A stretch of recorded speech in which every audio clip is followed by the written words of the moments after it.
Commander Jake Morrison stared out the small window of his transport ship as it moved slowly toward the huge space station floating in the dark. The station looked like a giant wheel spinning in space, with bright lights coming from thousands of windows. This was Harmony 7, the most important diplomatic station in the galaxy. Jake had never seen anything like it before. He pulled at his uncomfortable dress uniform and checked his reflection in the dark window. His brown hair was messy from the long trip, and his blue eyes looked tired. Jake was 35 years old and had spent most of his life as a simple ship captain, moving supplies between Earth colonies. He never expected to become a diplomat, especially not for something this important. 3 weeks ago, Jake had been drinking coffee on his cargo ship when the message came through. The Galactic Alliance Council needed him to come to Harmony 7 right away. They said he was chosen to help solve a big problem between 3 alien species that had been fighting for hundreds of years. Jake thought it was a mistake at first. He was just a regular guy who moved boxes from one planet to another, but the council was serious. They told him that regular diplomats had tried to fix this problem for decades and failed every time. The fighting between the 3 species was getting worse, and soon it might tear apart the peace in the galaxy. They needed someone different, someone who could think in new ways. For some reason, they picked Jake. The transport ship landed inside the station with a soft bump. Jake grabbed his small bag and walked to the exit. The door opened with a hiss, and he stepped into a world unlike anything he had ever seen. The inside of Harmony 7 was enormous. The ceiling was so high that Jake could barely see it, and there were plants and trees growing everywhere. Strange. Alien creatures walked past him, some tall and thin, others short and round. Many had skin colors Jake had never imagined, like purple, green, and silver. Some had too many arms, others had no arms at all. A young woman in a neat blue uniform walked up to Jake. She had short black hair and looked very serious. "Commander Morrison?" she asked. "I am Lieutenant Amy Baker. I will be helping you during your stay here." Jake smiled at her. "Nice to meet you, Amy. You can call me Jake if you want." Amy looked surprised. "Sir, this is a very formal situation. Maybe we should keep things official." "Whatever makes you comfortable," Jake said. He looked around at all the aliens walking past. "This place is amazing. I never thought I would see so many different species in one place." Amy nodded. "Harmony 7 is home to representatives from over 200 different worlds. But right now, we have a very serious problem." She started walking, and Jake followed her through the busy corridors. "The 3 species you need to help are called the Zephyrians, the Kalari, and the Vorthak. They have been fighting over some border worlds for almost 300 years. Jake whistled softly. 300 years? That's a long time to stay angry about anything. "The situation is very complicated," Amy explained as they walked past shops and restaurants filled with aliens. "The Zephyrians are reptile-like creatures. They are very proud warriors who value individual strength and honor. The Kalari look like large insects and live in groups where everyone works together like a hive. The Vorthak are made of living crystal and think only with pure logic." Jake tried to imagine what these aliens might look like. "So we have proud warriors, team players, and logical thinkers all fighting over the same space?" "That's a very simple way to put it, but yes," Amy said. "The problem is that each species thinks the others are completely wrong about everything. The Zephyrians think the Kalari are mindless drones with no individual thought. The Kalari think the Vorthak are cold and emotionless. The Vorthak think both other species are chaotic and impossible to understand." They reached a large door marked Diplomatic Conference Room Alpha. Amy stopped and turned to Jake. "Sir, I should warn you that the previous mediators have not had much success. Ambassador Chun from the Tau Ceti system gave up after 2 months. General Harrison from Mars lasted only 3 weeks. The longest anyone has lasted was Ambassador Rodriguez from Europa, and she quit after 4 months. Jake felt his stomach tighten. What happened to them? "They all said the same thing," Amy replied. "The 3 species refuse to listen to each other. Every meeting ends in arguments.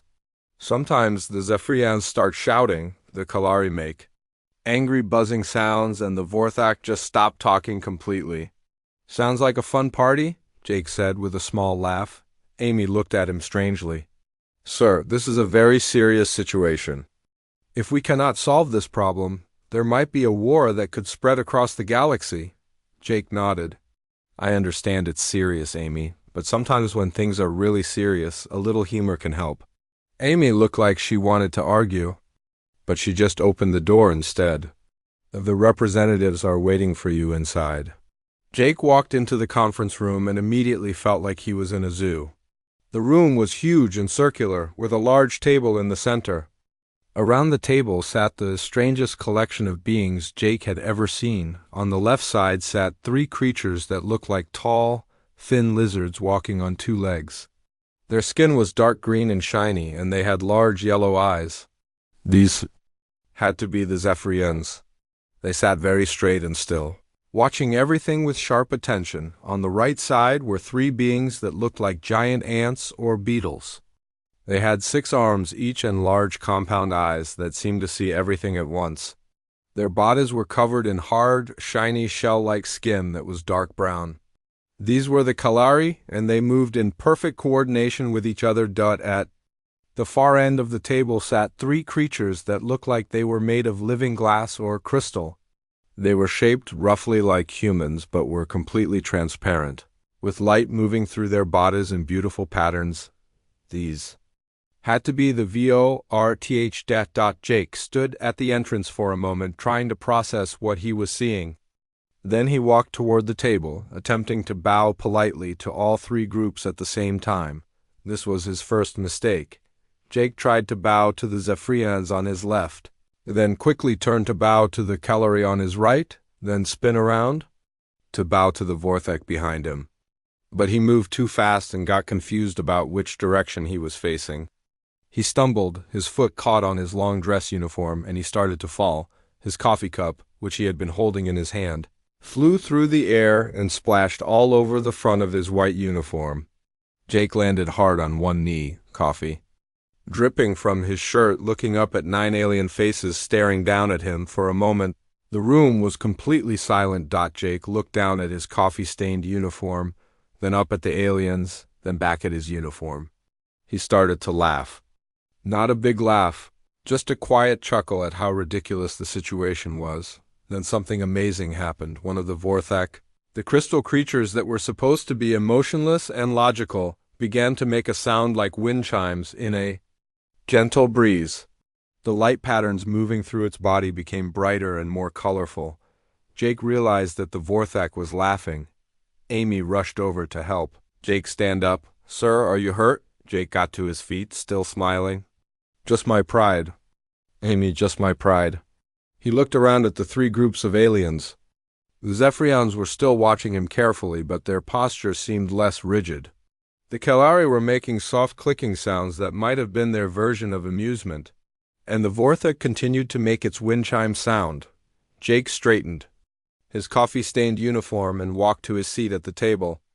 Well, he said, I guess we're all here to solve a problem that's been going on for 300 years. I'm Jake Morrison, and I'm here to help. Fair warning, though, I'm probably going to make a lot more mistakes before we're done. The wind chime sound from the Vorthak grew a little louder, and Jake realized he might have found something that no previous diplomat had discovered. Maybe, just maybe, these very different species could find something in common after all. Jake spent the next 3 days learning everything he could about the 3 alien species. He read files, watched videos, and talked to experts on the station. But the most important thing he learned happened by accident during his first real meeting with the alien representatives. The meeting was supposed to be formal and serious. All 3 species sat at their usual spots around the big table, looking at each other with the same distrust they had shown for centuries. Jake sat between them, trying to figure out how to start. So, Jake said, looking at his notes, I understand you all have different ideas about how to use the border worlds. He looked up at the Zephyrian leader, a tall female with bright yellow eyes named Sarah. The Zephyrians want to use the planets for individual mining operations? Sarah nodded stiffly. Each warrior should have the right to claim land and work it alone. This builds strength and honor. Jake turned to the Kalari representative, a large male with dark compound eyes called BZZ Taklik. And the Kalari want to use the worlds for group farming? BZZ Kaklik's antennae twitched. The hive works together. All land should be shared. All work should be done as one unit for the good of all. Finally, Jake looked at the Vorthak speaker, a crystal being whose name sounded like musical notes that Jake could not pronounce. And the Vorthak want to turn the planets into research stations? The Vorthak's body glowed softly as it spoke in a voice like singing glass. Logic demands that we use resources for the advancement of knowledge. Emotional attachments to land are illogical. Jake looked back and forth between the three aliens. So let me get this straight. You want individual mining, you want group farming, and you want science labs on the same planets. Exactly why this is impossible, Sarah hissed. The hive creatures will ruin everything with their constant noise and chaos. The warriors will destroy the soil with their selfish digging, BZZ Kuklik replied, his wings buzzing angrily. Both approaches lack logical foundation, the Vorthak said calmly. Emotional decision-making leads to inefficiency. Jake watched the three species glare at each other, then he had an idea. You know, he said, this reminds me of something. That happened to me last year. The aliens looked at him with confusion. I was captain of a cargo ship, and I had 3 crew members who all wanted to use the same storage room for different things. One guy wanted to store spare parts, another wanted to use it for food supplies, and the third wanted to make it into an exercise room. Jake leaned back in his chair. They argued about it for weeks, just like you 3. What happened? Amy asked from her seat nearby. Jake grinned. Well, I got so tired of listening to them fight that I locked myself in the storage room and refused to come out until they figured out how to share it. The Vortex crystals began to glow brighter. That seems like an illogical response to a management problem. Oh, it was completely stupid, Jake agreed. But you know what? It worked. They were so worried about their crazy captain starving to death in a storage room that they forgot to be angry at each other.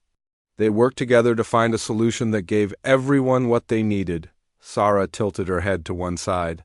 You locked yourself in a small space to avoid making a decision? For 6 hours, Jake said proudly.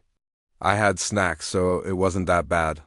The wind chime sounds started coming from the Vorthek again. Even BZZ could click a few soft clicking sounds that might have been laughter. Jake realized he was onto something. These aliens could laugh. They could find things funny, even if they came from completely different worlds and ways of thinking. Maybe that was the key. Over the next few days, Jake started paying attention to what made each species laugh. The Zephyrians liked clever wordplay and stories about brave but foolish actions. The Kellery enjoyed physical comedy and stories about things going wrong in funny ways. The Vorthak found humor in pointing out logical contradictions and unexpected connections between ideas. Jake began to change how he ran the meetings. Instead of starting with serious discussions about territory and resources, he would tell a funny story about humans making mistakes. He talked about the time he tried to impress a date by cooking dinner and accidentally set his kitchen on fire. He told them about the day he got lost in his own ship because he was reading and walking at the same time. The aliens started to relax. They began to listen to each other's stories, too.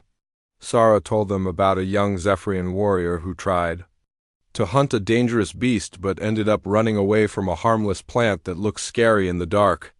BZZ Tiklik shared a story about a Kalari hive that spent 3 days building a bridge to cross a river, only to discover they could have just walked around it in 10 minutes. Even the logical Vorthak had stories. Their representative told them about a Vorthak scientist who spent years trying to understand why organic beings needed sleep, only to accidentally discover the answer when he fell asleep himself during a long experiment. But Jake's biggest breakthrough came during a dinner meeting 2 weeks after he arrived. The station's kitchen had prepared food from all 3 species' worlds.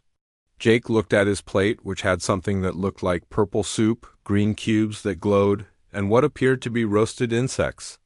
I have no idea what any of this is, Jake said honestly, but I'm going to eat it because I'm hungry and I want to be polite. He picked up a spoon and tried the purple soup first. His eyes immediately began to water and his face turned red. The soup was incredibly spicy, much more than anything he had ever tasted. Water, Jake gasped, fanning his mouth with his hand. I need water. Amy quickly handed him a glass, and Jake drank the whole thing in one gulp. That is hot, he said. Still breathing hard. What do you call this? Fire soup? It is called vengeance broth, Sarah said, looking amused. We serve it to young warriors to test their courage. Well, I failed that test, Jake said, still wiping tears from his eyes. I think my courage just ran away screaming. The Zephyrians made a hissing sound that Jake had learned was their way of laughing, but then something unexpected happened. BZZ Click reached across the table and pushed one of the green cubes toward Jake. Try this, the Kalari said. It will help with the burning. Jake looked at the glowing green cube suspiciously. Is this going to hurt me too? No, BZZ Click said, and Jake could hear amusement in his voice. It is sweet. We give it to young hive members when they are upset. Jake picked up the cube and put it in his mouth. Immediately, a cool, sweet taste spread across his tongue, and the burning from the soup went away. Oh, wow, he said. That's amazing.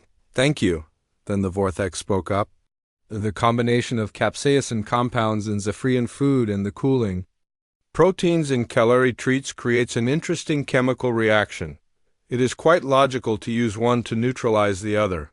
Jake looked around the table at the three very different aliens. So let me understand this. You make food that tests courage, you make food that provides comfort, and you understand the science behind why they work together? That is correct, all three representatives said at almost the same time. You know, Jake said slowly, that sounds like you might have more in common than you think. The room went quiet for a moment, then Sarah spoke up. The human has a point. We all value taking care of our people, just in different ways. Yes, Bizizika agreed. We test the young, comfort the hurt, and seek to understand the world around us. The vortex crystals glowed brighter. This is an interesting observation. Perhaps our methods differ, but our goals show similar logical patterns. Jake smiled and tried another small spoonful of the soup, ready this time for the heat. Maybe instead of focusing on how different you are, we could talk about what you all want to achieve. You all want your people to be strong, happy, and successful, right? The three aliens looked at each other, really looked, for the first time since Jake had arrived. That is true, Sarah said quietly. Yes, BZZ clicked. The hive always works for the good of all. A logical goal, the Vortex agreed. Jake reached for another green cube and popped it in his mouth. Well then, maybe we can figure out how to make that happen on those border worlds, together. For the first time in 300 years, representatives from all three species nodded in agreement at the same time. Jake had found something that formal diplomacy never could, a shared sense of humor and a common goal that went beyond their differences. Amy watched from her seat, amazed at what she was seeing. Jake had done something in 2 weeks that trained diplomats had failed to do in decades. He had made enemies remember they were all just people or beings, trying to take care of their families and communities. The real work was just beginning. But for the first time, it felt like success might actually be possible. Jake was feeling good about his progress with the three alien species when Ambassador Patricia Wells arrived at Harmony 7. Patricia was a tall, serious woman with gray hair pulled back in a tight bun. She had been working as a diplomat for over 20 years and had a reputation for being very strict about following proper procedures. Jake was in the middle of organizing what he called a cultural exchange afternoon when Patricia walked into the conference room. He had convinced the three alien representatives to show each other some of their unique abilities, and he was providing commentary that kept everyone laughing. And now, Jake said, speaking into an imaginary microphone, we have Warrior Sarah about to demonstrate the ancient Zephyrian art of precision combat. Please keep your arms and legs inside the viewing area at all times. Sarah hissed with amusement.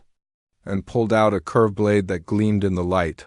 She began moving through a series of combat forms, spinning and striking with incredible speed and grace. Her movements were so fast that Jake could barely follow them with his eyes. "Ladies and gentlemen," Jake continued in his announcer voice, "I present to you someone who could probably slice a sandwich while it was still falling from the counter. Meanwhile, I once cut myself trying to open a bag of chips." The Zephyrians made their hissing laugh sounds, and even Bzizi Tyklik's antennae wiggled with amusement. The vortex crystals glowed brighter as they watched Sarah's display. That was when Patricia Wells cleared her throat loudly from the doorway. Everyone in the room turned to look at her. Jake felt his stomach drop as he recognized the disapproval on her face. "Commander Morrison," Patricia said in a cold voice, "I need to speak with you immediately, outside." Jake looked at Amy, who was sitting nearby with a worried expression. Could you keep everyone entertained for a few minutes? Maybe ask Bzizi Kike to show us some of those coordination patterns he was talking about." Amy nodded nervously as Jake followed Patricia out of the room. Once they were alone in the hallway, Patricia turned to face Jake with her arms crossed. "Commander Morrison, what exactly do you think you are doing in there?" "I'm trying to help 3 species learn to work together," Jake replied, confused by her anger. "That was not diplomacy," Patricia said firmly. "That was a circus act. You are treating one of the most important negotiations in galactic history like it's some kind of comedy show." Jake felt his face getting red. "It's working, though. They're actually talking to each other now instead of just arguing." "They're laughing," Patricia said. "There's a difference. Laughter is not the same as real understanding or trust.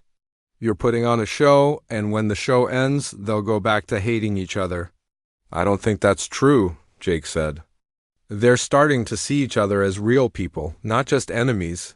Patricia shook her head. "Commander, I have been doing this job for over 20 years. I have seen diplomatic efforts fail because people thought they could take shortcuts. There are proper procedures for a reason. You need to stop this foolishness immediately and start following standard diplomatic protocol." "Standard diplomatic protocol hasn't worked for 300 years, Jake pointed out. "That doesn't mean you should abandon it entirely," Patricia replied. "What you're doing is unprofessional and dangerous. If you continue with these methods, I will have no choice but to report to the Council that you are unfit for this assignment." Jake felt anger rising in his chest. "So you would rather have me fail the proper way than succeed the wrong way?" "I would rather have you do your job correctly," Patricia said. "Now, I want you to go back in there and conduct a proper negotiation session. No more jokes, no more games, no more comedy acts. Is that understood?" Jake wanted to argue more, but he could see that Patricia was not going to change her mind. "Fine," he said, "but I think you're making a mistake." "We'll see about that," Patricia replied. Jake walked back into the conference room feeling frustrated and angry. The 3 alien representatives were still there, looking confused about why he had left so suddenly. "Is everything okay?" Sarah asked, noticing Jake's expression. "Everything's fine," Jake said, trying to sound normal. "Let's get back to work." But something had changed. Without his usual humor and relaxed attitude, Jake found it much harder to keep the conversation flowing. The aliens started to become more formal and distant. Just like they had been during his first few days on the station, after an hour of trying to follow Patricia's instructions, Jake was ready to give up. The meeting was going nowhere, and he could see the 3 species starting to retreat back into their old patterns of distrust. That's when he made a decision that would change everything. "You know what?" Jake said, standing up from his chair. "I'm tired of being serious all the time. Ambassador Wells thinks I should be more professional. But I think being professional is exactly what's been keeping you 3 from working together." Amy looked nervous. "Sir, maybe we should—" "No," Jake interrupted. "I've spent 3 weeks watching you all discover that you actually like each other, when you're not trying to be perfect diplomats. I'm not going to let some rule book destroy that." He walked over to a cabinet in the corner of the room and pulled out a small device that looked like a music player. I was going to save this for later, but I think now is the perfect time. Jake pressed a button and music started playing from the device. It was a strange mix of different sounds. Some parts sounded like Earth music, others had the rhythmic clicking patterns that Kalari enjoyed, and there were crystal-like tones that reminded everyone of Vorthak communication. What is this? The Vorthak representative asked, its crystals beginning to glow with interest. This, Jake said with a grin, is what happens when you take music from all three of your worlds and mix it together. I asked the station's computer to create something that would sound good to all of us. The music was strange but oddly beautiful. Jake started moving to the beat, but his dancing was terrible.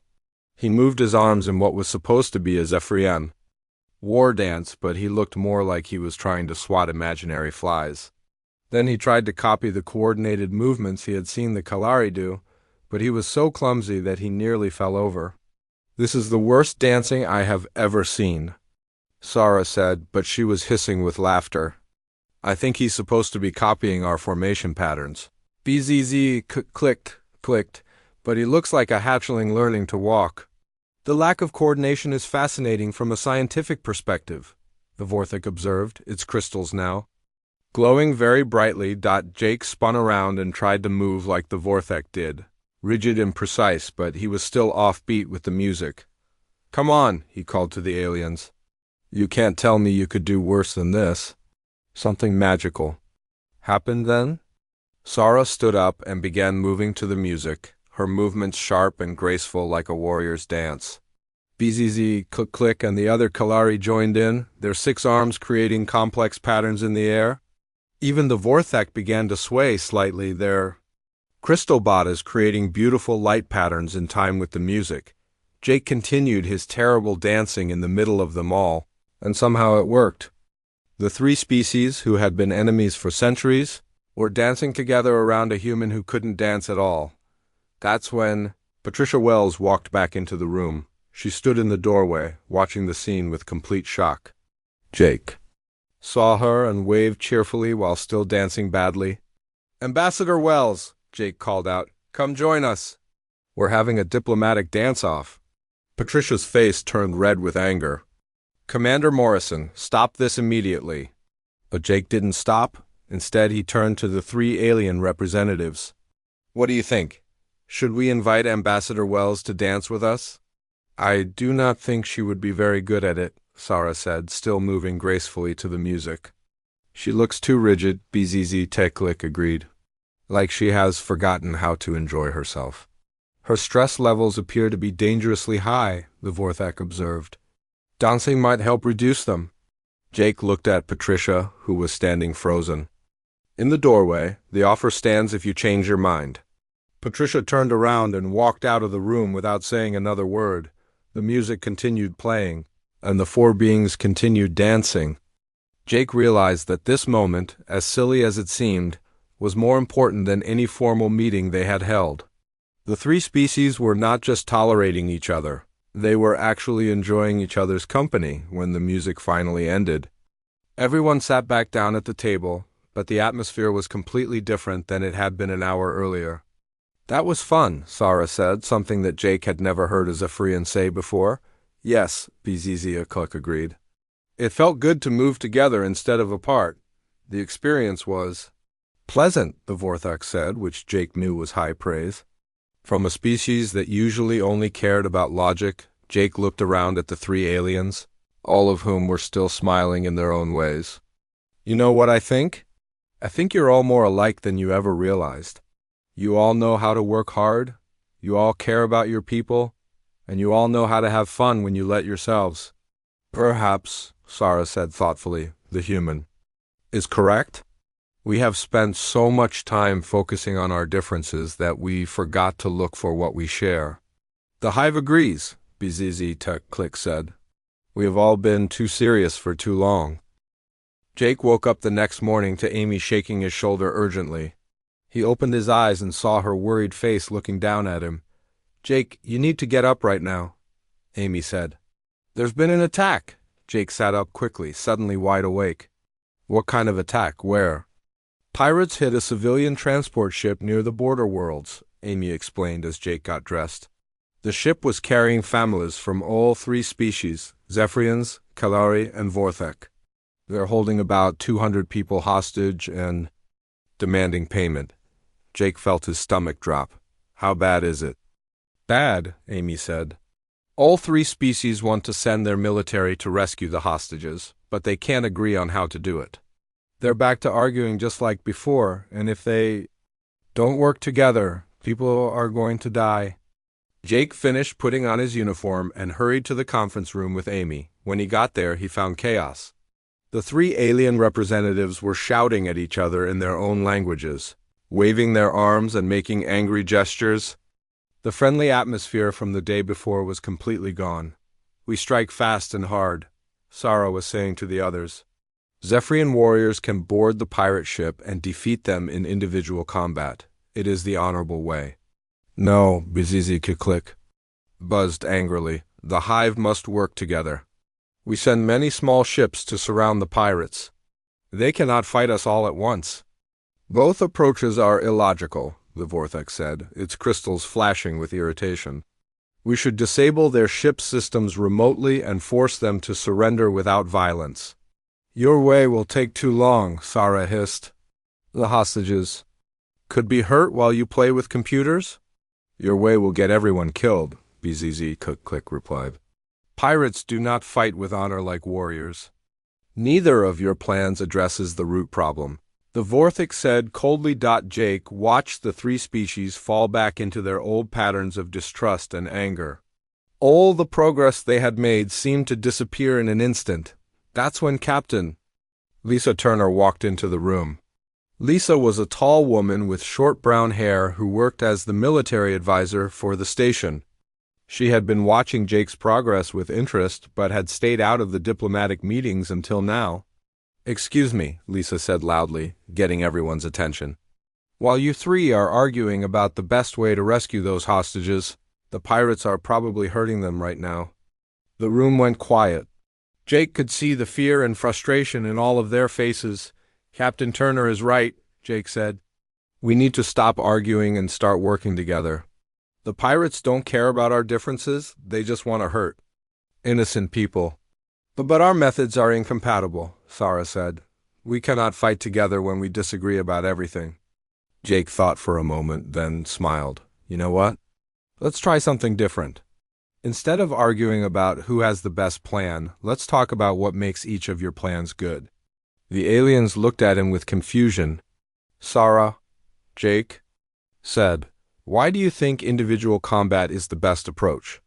Because warriors can adapt quickly to unexpected situations, Sarah replied. When something goes wrong, a warrior can change tactics immediately without waiting for orders. Jake nodded. That makes sense. BZZ Click, why do you think group coordination is better? Because many small units can do more than one large unit, BZZ Click explained. If the pirates have weapons, they cannot shoot at all of us at the same time. Also logical, Jake agreed. He turned to the Vorthek. And why is disabling their systems the best choice? Because it removes their ability to harm the hostages, the Vorthek said. If they cannot control their ship, they cannot escape. Or hurt anyone? Jake looked around at the three representatives. So let me see if I understand this. You want individual adaptability, multiple attack points, and system control? Does anyone see a problem with having all three of those things? The room was quiet for a moment as the aliens thought about what Jake had said. Captain Lisa spoke up. Actually, those three approaches could work together very well. If we combine them right, how? Sarah asked. Lisa walked over to the big screen on the wall and pulled up a map of the area where the attack had happened. The Vorthek could disable the pirate ship's weapons and engines first so they can't fight back or run away. Then the Kalari could send multiple small teams to different parts of the ship, so the pirates have to split up their defenses. Finally, individual Zephyrian warriors could lead each team, because they can make quick decisions when things don't go according to plan. Jake felt excitement building in his chest. That's brilliant. Each species does what they do best, but they all work toward the same goal. But we have never fought together before, BZZ Kaklik said nervously. How do we coordinate between three different military styles? That's when Jake had an idea that was either genius or completely crazy. Well, we need someone to coordinate between all three groups. Someone who understands how each of you thinks but isn't part of any military tradition. Lisa looked at him with suspicion. Jake, what are you thinking? I'm thinking that I should be the coordinator, Jake said. I've spent 3 weeks learning how all three species work. Plus, I'm probably the only person here who's bad enough at militactics that I won't try to take over anyone else's job. The aliens looked at each other uncertainly. You want to coordinate a military rescue operation? Sarah asked. You are not a warrior. And you have no experience with hive tactics, BZZ Click added.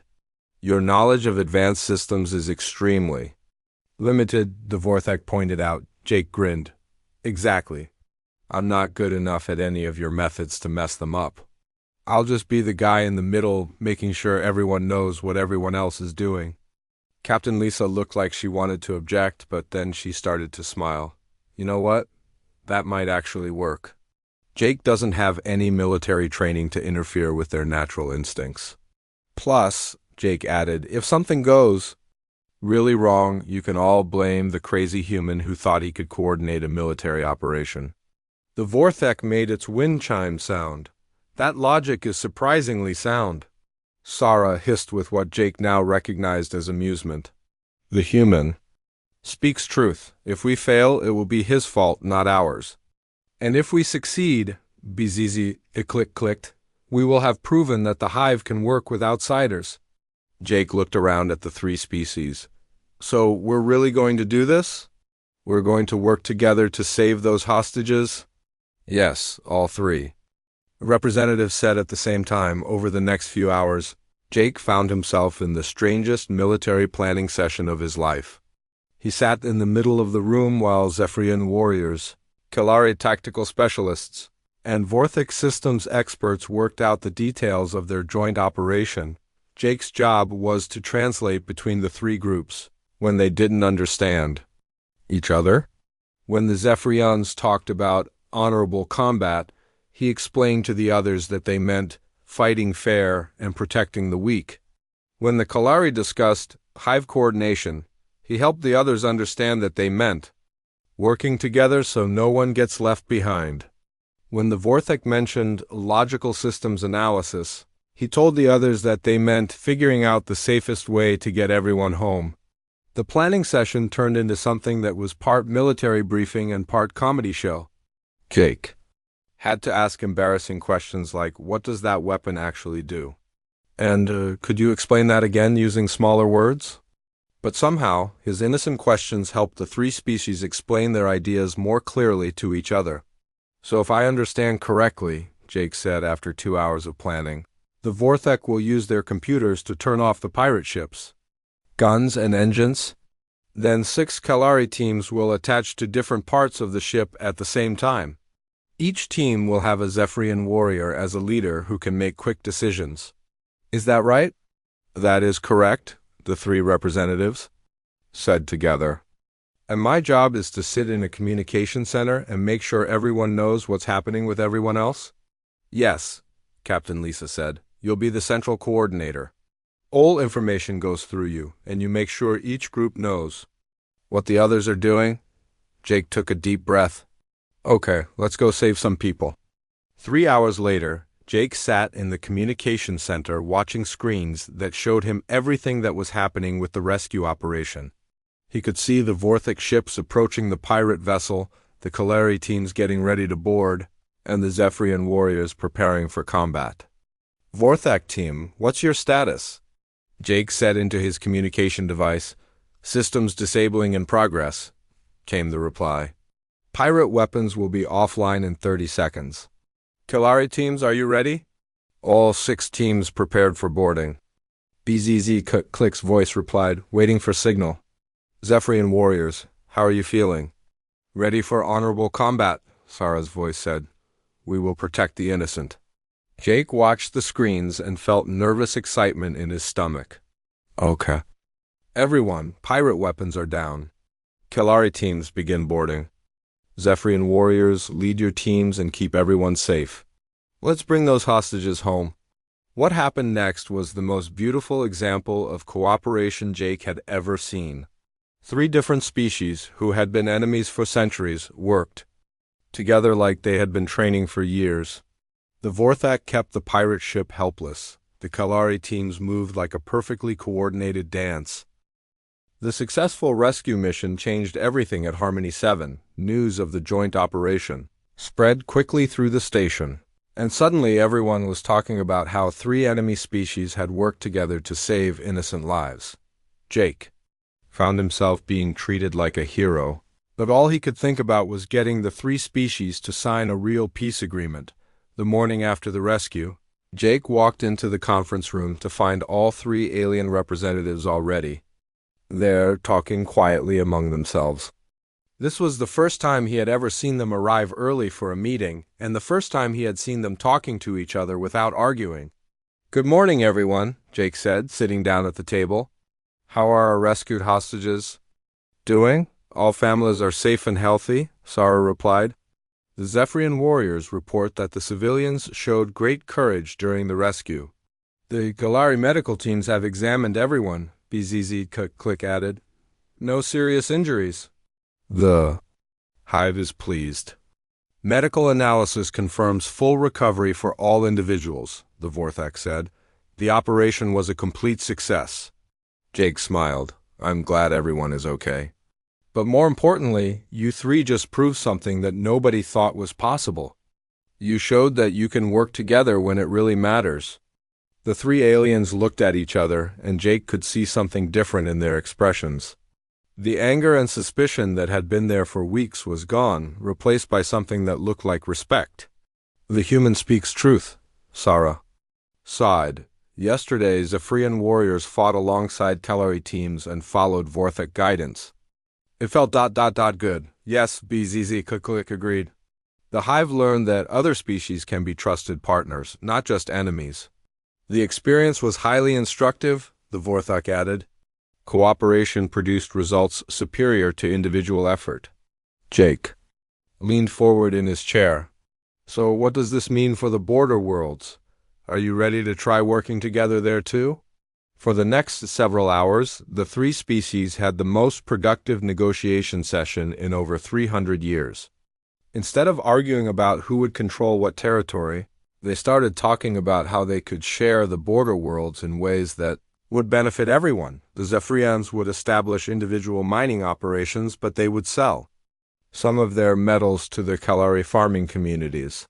The Kalari would grow food for everyone, including the Zephyrian miners and the Vorthak researchers. The Vorthak would run scientific stations that would help both the miners and the farmers work more efficiently.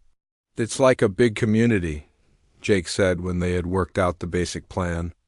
"Everyone does what they're good at, and everyone shares what they make. A logical and efficient system," the Vorthak agreed. "The hive approves of cooperation for mutual benefit," BZZ Click said. "Warriors can find honor in protecting and providing for our lives," Sarah added. Jake felt a warm feeling in his chest as he watched the 3 species plan their shared future. But then Amy walked into the room with a worried expression on her face. "Jake," she said quietly, "Ambassador Wells wants to see you in her office right now." Jake's good mood disappeared instantly. He had been so focused on the negotiations that he had forgotten about Patricia's threats to remove him from the assignment. "I'll be right back," Jake told the 3 aliens. "Keep working on those border world plans." "You're doing great." Jake followed Amy through the station corridors to Ambassador Wells' office. When he walked in, he found Patricia sitting behind her desk with a stack of papers in front of her. "Sit down, Commander Morrison," Patricia said without looking up. Jake sat in the chair across from her desk and waited. Patricia finally looked at him with a cold expression. "I have here a report detailing your complete failure to follow proper diplomatic procedures. Your methods have been unprofessional, your behavior has been inappropriate, and your disregard for established protocols has been shocking." Jake felt his heart sink. "Ambassador Wells, the 3 species are finally working together. We're closer to a peace agreement than anyone has been in 300 years. Because of luck, not because of your methods, Patricia replied. The pirate attack forced them to cooperate, but that doesn't mean your approach was correct. But it worked, Jake protested. They trust each other now. They're planning to share the border worlds peacefully. Patricia stood up from her desk.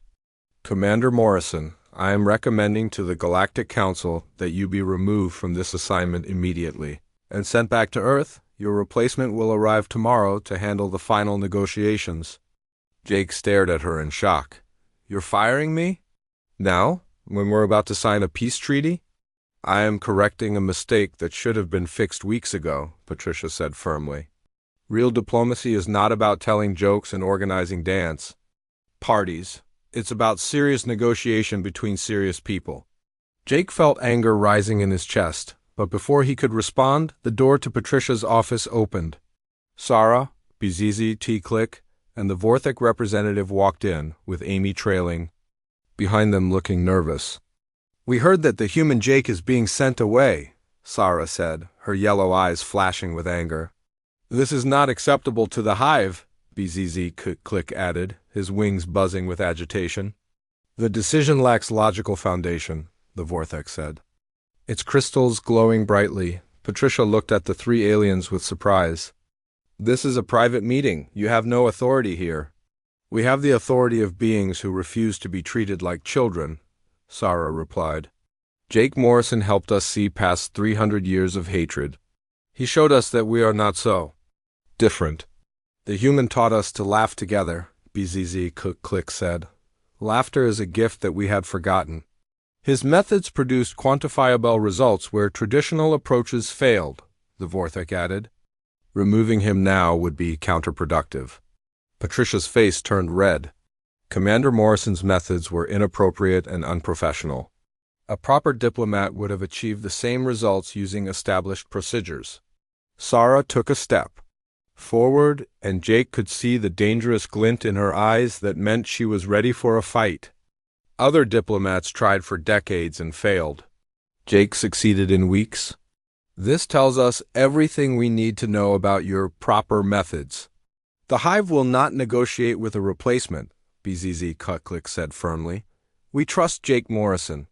We do not trust others who think humor is a weakness. Furthermore, the Vorthek said, we have already prepared the Trinity Accords for signing. The document specifically names Jake Morrison as the mediating representative. Changing mediators now would invalidate the entire agreement. Patricia looked back and forth between the three aliens, clearly frustrated and confused. You're willing to risk peace just to keep one human involved? We are willing to risk anything to keep the human who taught us that peace is possible. Sarah said. Jake stood up from his chair, feeling overwhelmed by the support from the three species. Ambassador Wells, I know my methods weren't traditional, but they worked. These three peoples are ready to sign a peace treaty that will end centuries of war. Isn't that what really matters? Patricia was quiet for a long moment, looking at the determined faces of the three alien representatives. Finally, she sat back down in her chair with a sigh. Against my better judgment, she said, I will allow you to finish this assignment. But this will all be noted in my report to the Council. Thank you, Jake said. Though he could see that Patricia was not happy about her decision. The next day, the Trinity Accords were signed in a ceremony that was unlike any diplomatic event in galactic history. Instead of serious speeches and formal procedures, the three species celebrated with music, food, and yes, dancing. Jake found himself laughing as he watched Zephyrian warriors, Kalari drones, and Vorthek researchers all moving together to the strange mixed music they had created. The Zephyrians gave Jake the title of Bridge Builder, which was one of their highest honors for someone who brought enemies together in peace. The Kalari made him an honorary member of their collective, which meant he would always be welcome in any Kalari community. The Vorthek created a crystal sculpture that would sing with the sound of laughter whenever light passed through it, and they said it would remind future generations that logic and humor could work together. 3 months later, Jake received a message that changed his life. The Galactic Academy wanted him to come and teach a new course called Alternative Diplomatic Methods. They wanted him to train the next generation of diplomats to use creativity, humor, and human understanding to solve problems that traditional methods couldn't handle. Jake's last day at Harmony 7 was bittersweet. He said goodbye to Amy, who had become a good friend and was being promoted to senior diplomatic aide.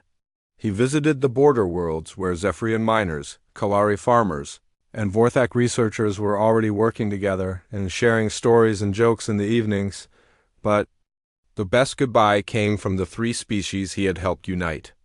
They threw him a farewell party that included food from all three worlds, music that blended all three cultures, and dancing that somehow worked even though everyone moved completely differently. "You taught us something important," Sarah said during the party. "You showed us that our differences make us stronger when we work together instead of weaker when we fight apart."